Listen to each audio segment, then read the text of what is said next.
उधर अखिलेश यादव बना रहे थे मिल्कीपुर जीतने की रणनीति, इधर योगी को मोदी ने दे दिया दिल्ली में सबसे बड़ा काम। यूपी ही नहीं, अब दिल्ली में भी बजेगा योगी का डंका। खबर सुनते ही केजरीवाल और राहुल गांधी के छूट गए पसीने।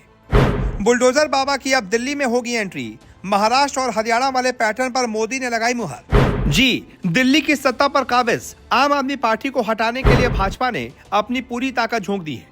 पार्टी सत्ता विरोधी लहर का फायदा उठाने के साथ ही भ्रष्टाचार, शीश महल घोटालों को लेकर लगातार आम आदमी पार्टी और केजरीवाल को घेर रही है। अब पार्टी के केंद्रीय नेतृत्व ने केंद्रीय मंत्रियों, मुख्यमंत्रियों और वरिष्ठ पदाधिकारियों सहित कम से कम 14 वरिष्ठ नेताओं को विधानसभा चुनाव से पहले उन्हें आवंटित क्षेत्रों में तैयारियों और प्रचार अभियान की देखरेख करने का काम सौंपा है। इसका उद्देश्य भाजपा की प्रचार अभियान रणनीति को बढ़ाना और राजधानी में अपनी संभावनाओं को बेहतर बनाना है। पार्टी के एक वरिष्ठ नेता ने बताया कि उत्तर प्रदेश के नेता सिद्धार्थनाथ सिंह, केंद्रीय मंत्री सतीश दुबे, यूपी के विधायक कपिल देव अग्रवाल, पूर्व कृषि राज्य मंत्री कैलाश चौधरी, अलीगढ़ के सांसद सतीश कुमार गौतम और पूर्व केंद्रीय मंत्री रमेश पोखरियाल निशंक जैसे वरिष्ठ नेताओं को क्षेत्रों की जिम्मेदारी सौंपी गई है। निश्चित रूप से 5 अन्य नेताओं ने भी इस बात की पुष्टि की है। पार्टी के अंदरूनी सूत्रों के मुताबिक नेताओं का चयन विशिष्ट समुदायों और स्थानीय आबादी के बीच उनकी अपील के आधार पर किया गया है। केंद्रीय मंत्री मनोहर लाल खट्टर, हरियाणा के मुख्यमंत्री नायब सिंह सैनी और उत्तर प्रदेश के मुख्यमंत्री योगी आदित्यनाथ उन प्रमुख नेताओं में शामिल हैं जिनसे रैलियों का नेतृत्व करने और मतदाताओं को संबोधित करने की उम्मीद है।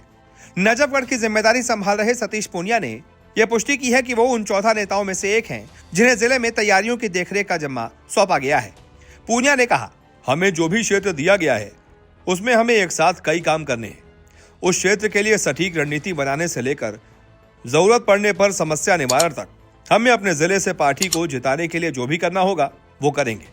नवीन शाहदरा के प्रभारी सिद्धार्थनाथ सिंह ने आम आदमी पार्टी द्वारा अधूरे वादों को लेकर निवासियों में नाराजगी का जिक्र किया। उन्होंने कहा, अरविंद केजरीवाल ने इलाके के जे क्लस्टर्स में जो वादे किए थे वो पूरे नहीं हो रहे।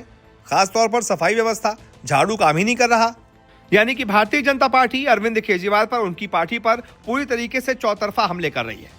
वो एक मौका नहीं छोड़ना चाहती ये बताने का कि दिल्ली सरकार में रहते हुए आम आदमी पार्टी ने कुछ नहीं किया।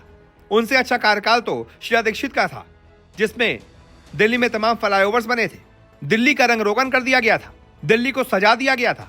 विकास की ऐसी बयार बही थी कि 15 सालों तक शीला दीक्षित की सरकार रही थी। लेकिन आम आदमी पार्टी ये सब नहीं कर रही। वो घोटाले पर घोटाले तो कर रही है लेकिन काम नहीं कर रही। और जिस तरीके से योगी को मोदी ने एक बहुत बड़ी जिम्मेदारी दिल्ली के चुनाव के लिए सौंपी है, उससे पता चल रहा है कि योगी अब कितने उपयोगी होते जा रहे हैं। उनके बिना भारतीय जनता पार्टी का पत्ता भी नहीं हिल सकता। कहीं भी अगर चुनाव जीतना है तो भारतीय जनता पार्टी के लिए योगी बहुत जरूरी है। इसीलिए अब दिल्ली में भी योगी आएंगे और भारतीय जनता पार्टी का कमल खिलाएंगे।